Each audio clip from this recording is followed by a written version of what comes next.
മോഹനവല്ലി ഇച്ചിരി കഞ്ഞിയെടുത്ത് വെച്ചേ. അതെ, ഞാനൊരു കാര്യം പറയട്ടെ. ഒരു കവിതയല്ല കേട്ടോ, കമലാസന രണ്ടെണ്ണം അടിക്കണമെങ്കിൽ എന്നാ ബുദ്ധിമുട്ടൊക്കെ, സ്ഥലം കണ്ടുപിടിക്കണം, ഭയങ്കര പ്രശ്നം. എന്തായാലും ഞാൻ കടപ്പുറത്തിരുന്നിട്ടൊരു കവിത കേട്ടു. എല്ലാം മറക്കാം സഖി, നമുക്ക് ആ കാട്ടാള സന്ധ്യകൾ പച്ച പിടിച്ച മരപ്പച്ചയിൽ നിന്നെയും തേടി ഞാൻ അലഞ്ഞു. എന്നാ ചെയ്യാനാ, ഒരു കുഞ്ഞു പോലെ തിരിഞ്ഞു നോക്കത്തില്ല. നമുക്ക് വീട്ടിൽ പോയിട്ട് രണ്ടെണ്ണം അടിക്കാം. എന്നായാലും കൊള്ളാം കേട്ടോ. അടിപൊളി. അടുത്ത ദർശന മുടി അളച്ചത്, ദിസ് ഇസ് റാങ്. അറിവക്കട്ട മുണ്ടമേ, ഇത് വളരെ നന്നായിട്ടുണ്ടാകും, അതാണ് എൻ്റെ അടുത്ത് പറയുന്നത്. ദിസ് ഇസ് റാങ്, മുടി അളച്ചത്. ഞാനിപ്പോ കല്യാണം കഴിഞ്ഞ് കുട്ടികളൊക്കെ എല്ലാവർക്കും പ്രശ്നമാണ്. സമാധാനമായിട്ട് ജീവിക്കാനായിട്ട് ഞാനൊരു കാര്യം ചോദിക്കട്ടെ, നിങ്ങൾ ലൈം ടീ ചോദിച്ചാ ഞാൻ തമാശക്ക് എന്തെങ്കിലും പറഞ്ഞാല് നിങ്ങൾ മലയാളികളെ സീരിയസ് ആയിട്ട് എടുക്കണം. This is wrong. ഞാനിപ്പോ പ്രണവ് മോഹൻലാൽ അഭിനയിച്ച സിനിമയില് അതില് തമിഴില് ഞാൻ ഡെപ്പ് ചെയ്താല് നിങ്ങൾക്കറിയണം എന്റെ കളി വന്താണ്.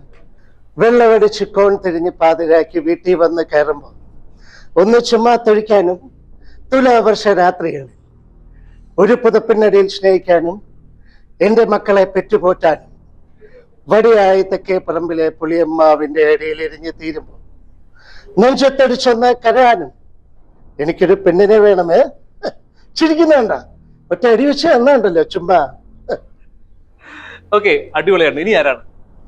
ഉമ്മൻചാണ്ടി സാറ് നമ്മുടെ നിത്യഹരിതയുടെ പ്രോഗ്രാമാണ് ഇപ്പൊ നടക്കുന്നത്.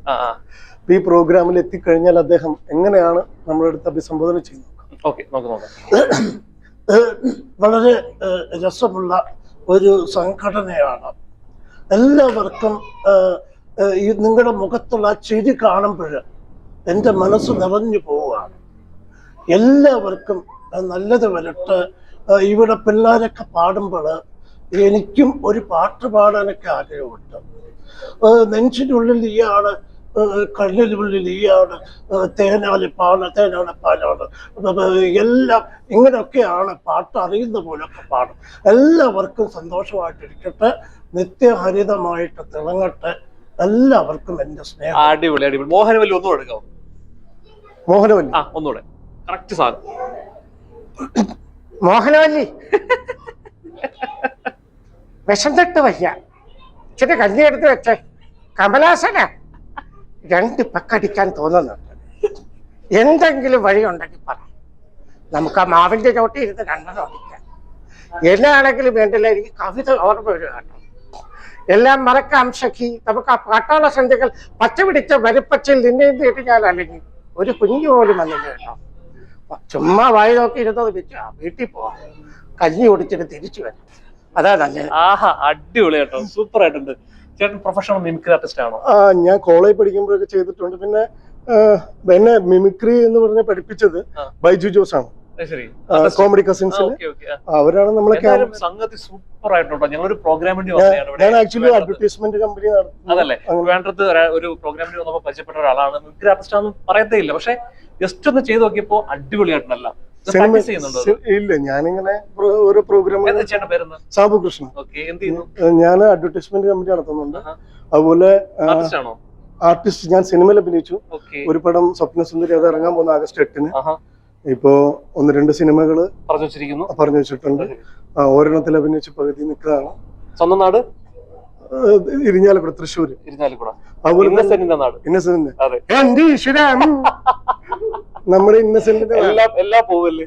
അങ്ങനെയില്ല, ഇതൊക്കെ ഒരു എന്താ പറയാ ഭാഗ്യം പോലെ അങ്ങനെ കിട്ടുന്ന സംഭവം. ദൈവം തന്നെ. അല്ല, ഞാൻ റിലയൻസ് ജിയോയില് അസിസ്റ്റന്റ് മാനേജർ ആയിരുന്നു. അങ്ങനെ സാംസങ്, LG അങ്ങനെ കുറെ കമ്പനികളിൽ വർക്ക് ചെയ്തിട്ടുണ്ട്.